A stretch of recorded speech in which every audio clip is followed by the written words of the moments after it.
Hi everyone, my name is Mahesh Kale. For about 2 decades now, as an Indian classical musician, I have been donning various different hats. That of a performer, uh, an ardent student and explorer of Indian classical music, a passionate teacher, a judge on a TV show, a collaborator of music and research, and so on. With the success of our musical movie Katyar Karzat Ghusli, I found myself in the middle of a musical revolution.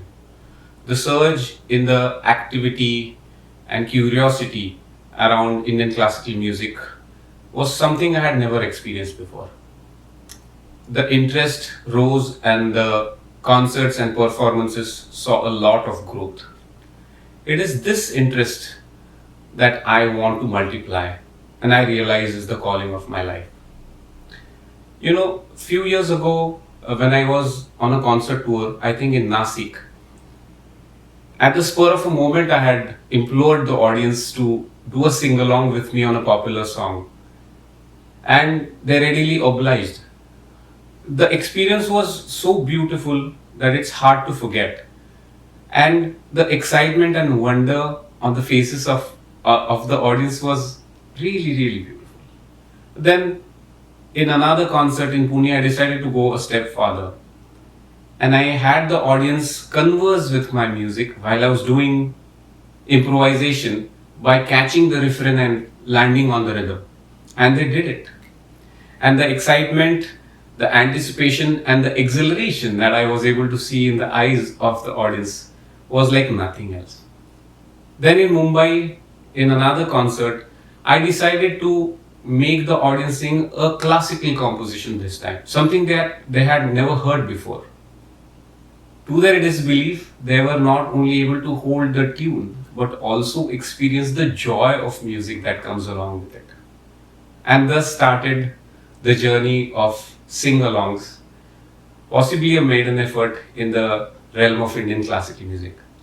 The interest kept on growing, and now the audience started to anticipate the songs and also expect participation in the concerts.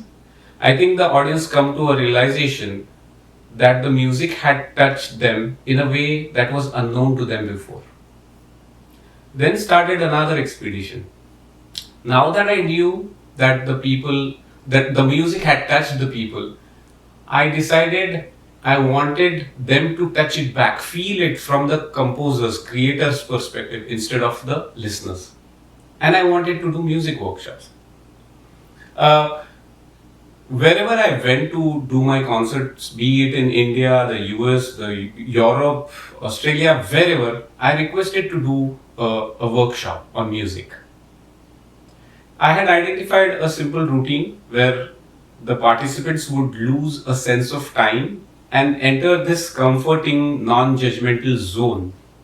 Once they were in this zone, the gleam of joy in their eyes was such a beautiful sight. It gave me a very deep sense of satisfaction.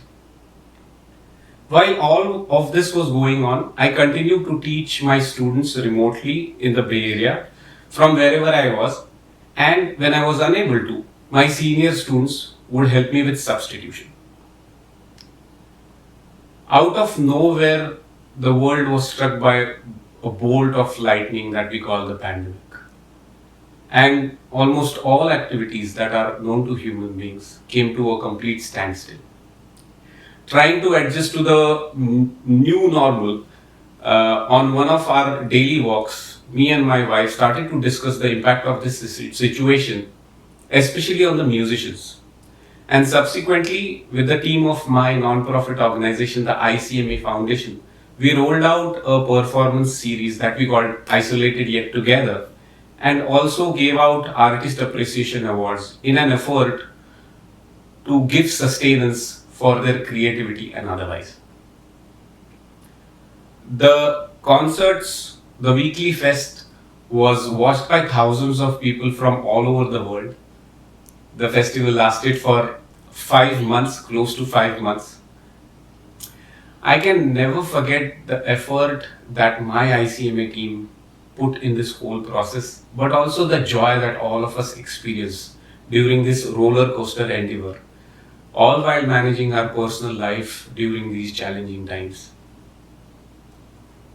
With this, ICMA Foundation had met with the hunger for the art in a very meaningful and scalable way. But a lot was still desired in the self exploration of the art and music education. As is, all of my teaching regime had moved online, and I decided to double it up by doing a chai time on Fridays, a chit chat and a Q&A session with my students, which is like my extended family, and also a weekend riyaz session. This not only sustained their interest and ability in music, but they also progressed more than they had before. This gave them a means and a purpose to harness joy in this tumultuous situation. Now I wanted to spread this joy far and wide, but was severely challenged by the pandemic and the travel restrictions that came with it. I decided to challenge this situation back and announced a workshop online. The technology adoption now was more than ever before, especially for education. And I ended up doing four instead of the one workshop that I had initially planned. Again, I went into the same routine, and the participants entered the non-judgmental comfort zone, and I was able to notice the same gleam of joy in their eyes, and I knew that this medium is working very well. I was reminded of this yoga class that I had taken some years ago in San Francisco. To my right was Adam from Australia, and to my left was Marcela from South America. When I was doing these workshops, on screen to my right was an Adam from Australia, but also in Australia. And to my left was a Marcela, not only from South America, but in South America. This reaffirmed my fascination and trust in the technology, which very seamlessly solved the challenges, those that we would have never even dreamt of in the wildest of our dreams otherwise. There was a demand for a more sustained way of learning, and I remember I handed out a homework as a precondition to consider their request. And almost all of the students submitted the homework very diligently, and I had to concede. The pieces of my musical journey so far started to come together and fit the puzzle. I nominated the students that had helped with the substitutions while I was away to teach the beginners batches. I carefully wrote the lesson plans, trying to anticipate the many challenges in the online medium that I was very well conversant because of the remote teaching that I did during the travels. I was posed with a few challenging situations that made me push my limits and break the shackles of constraint.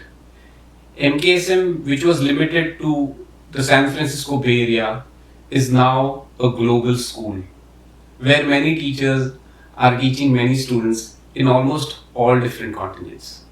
Yes, we are multiplying in numbers and geography, which is a crucial major for the preservation of heritage arts. But we never forget to pause and reflect on the purpose with which we started MKSM Global. The purpose is to multiply the joy, many to many. While we are confined in geography, we are all united by the love of music and undeniable joy. The music never fails to give this sense of joy, the sense of calm. The students in their lesson plans are singing these notes and phrases, these songs and passages, and trying to explore the diverse terrain of the musical landscape in its very varied form.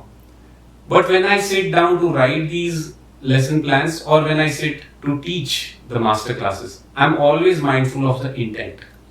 The intent to harness the sense of calm, the sense of joy that comes along with this music. The qualities that we continue to yearn and desire, whether we have them in scarcity or in abundance. My goal is to spread happiness, and my mode is music. When I started out with lighting one candle at a time, and now those candles are lighting several others. spreading the joy of music one note at a time. This has been my journey so far of multiplying joy globally with Indian classical music, and I pledge to continue it. Thank you so much for listening.